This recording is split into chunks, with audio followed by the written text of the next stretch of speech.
My name is Brother Shep. I'm standing here on Lexington Avenue outside of the Cuban mission to the United Nations. I'm here to sign my name and send my condolences and respects to the people of Cuba and are commemorating the death of Comandante Fidel Castro. And that's important for me as a Puerto Rican who, we're taught that our countries are two wings of the same bird. My name is Paul Foster, and I was born in Cuba. And I was a kid, came here in '62, I was 11 years old. And I could remember a lot of things that happened in Cuba that helped the revolution, helped my family. I wrote to Fidel, and I have to tell you, it's very heartfelt because I didn't realize that you could write so much, in a book. And what I wrote was that when I left Cuba at 7 years old and came back, I was so happy to find the people so happy and my island so beautiful. And that I thanked him from the bottom of my heart for all the hard work that he put in for the revolution. We honor him. There is quite a line of difference between black Latinos and Latinos from Miami. There's a big difference, and we see him standing with us. The bulk of those people in Miami are the people who first left Cuba before even Fidel declared that he was a communist. These are the people who were racist, and then when the revolution came and tried to change those things, where people now, there was no such thing as private schools, everybody was integrated, the beaches were open to everybody, where my family couldn't go to, where no longer was the segregations of the parks and all that. These are the people who disagree with that and left. And for black Cubans, it's also a different view. So they don't represent the true Cubans all in here, and they don't represent the Cubans in Cuba either. So I stand with the ones in Cuba, and I stand with the Cubans here who support Fidel and agree that this was the right thing to do.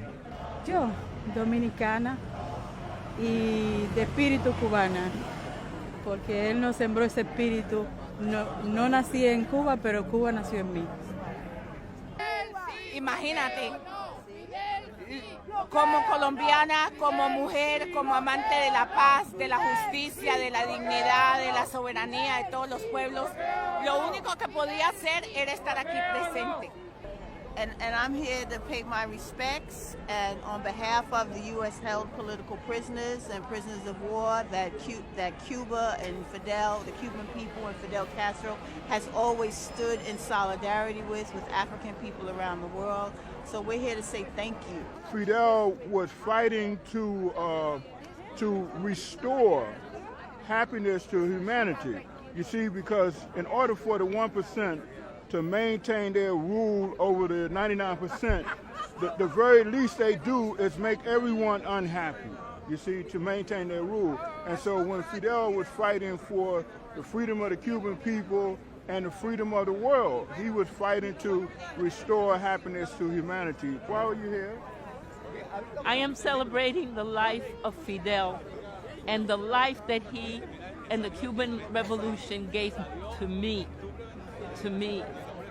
I feel that I am one of Fidel's many, many, many children. Fidel vive en mi corazón, in my heart, and the revolution lives in my heart. The values of the revolution and its stand for peace and justice in this world. That's why I am here. I went to Cuba also with SB in 1970. And since then, I've been working to end the blockade.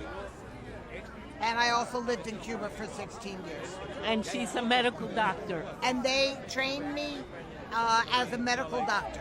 And they are now training over 250 North American students to be medical doctors completely for free.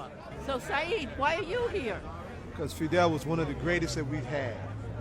Fidel showed us all how to be what we all are trying to be. And Fidel and the Cuban Revolution, with so little, they've given the world so much. We are so grateful, so proud, so honored to be on this walk with history with someone like that, and having someone like that as a beacon of light for us all. We are supremely proud, supremely grateful, supremely honored, and supremely steadfast at this moment. We continue the work, we continue the challenge, we continue the solidarity. Look at the whole struggle in Southern Africa when apartheid racist government there was invading just liberated territories in Angola, Namibia, and even trying to have designs on Mozambique. no one was helping out the freedom fighters. The United States was backing a lot of fascists. So until Fidel Castro sent thousands of Cuban troops there to support our freedom fighters, we were definitely in danger of losing the liberated territory of Southern Africa. What Cuba has done as a child of Africa, giving back to Africa, is unheralded and a supreme example that African people from all over the world will be forever grateful for. So we say when Africa called, Cuba answered. Fidel showed us how. Many years ago, Marcus Garvey says, come back to Africa. That's how you come back to Africa. To protect and to share and to honor. That's what Fidel showed us how to do. And we're grateful forever. Cuba y Puerto Rico son de un pájaro las dos alas. Queremos a Fidel, Fidel es del pueblo. Lo queremos y hasta la victoria siempre, la lucha continúa. Somos puertorriqueñas. Puertorriqueñas.